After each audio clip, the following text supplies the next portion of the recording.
তো hey guys, welcome back to our channel. আর আমি এসএমডি চলে এসেছি আজকে সবার প্রিয়, আমাদের প্রিয় পপি কিচেন রেস্টুরেন্ট। চলো হামলা। চলো, আমি রেডি। হাত ধরে শালাকে মারে, আমি আর নেই, আমি সোজা ঘর চলে যাবো।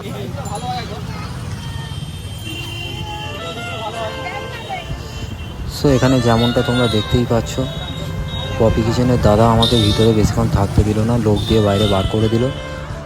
আর সত্যি এটা আমি আশা করিনি যে পপি কিচেনেও এসে আমাকে এইরকম একই দুর্ব্যবহার পেতে হবে।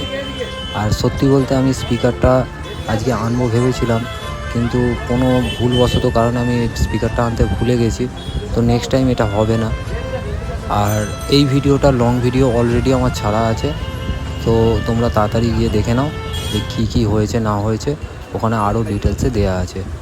তো চলো তোমরা দেখতে থাকো।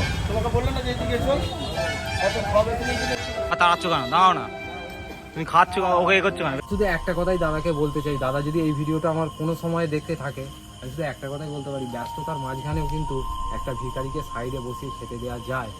ওপেন একটা প্লেস আছে পিছনের দিকে, অনেকটা বড় জায়গা মোটামুটি আছে, যে একটা মানুষকে, অসহায় মানুষকে খাওয়ানো যেতে পারে।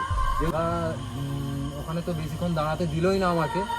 আর আমি নেক্সট টাইম আবার সাইডে আর একটা যে চালা মতো করেছে, যারা এসেছে ইতিমধ্যে তারা নিশ্চয়ই জানে, ওখানটাও গিয়েছিলাম যে এখানটা তো ফাঁকা আছে, যদি এখানে আমাকে তাহলে খেতে দেয়। তো সেই হিসাবে গেলাম, তো সেখানেও তো তোমরা দেখলে ঠিক আছে, রিয়াক্ট দেখলাম। তো আগামী দিনে হোটেলটা যদি বড় হয়, আশা করছি সেখানে আর কোনো অসহায় মানুষ বা কোনো গরিব মানুষ পাত্তা পাবে না, এটুকু 100% আমি বলবো। আজকের মতো এই পর্যন্তই।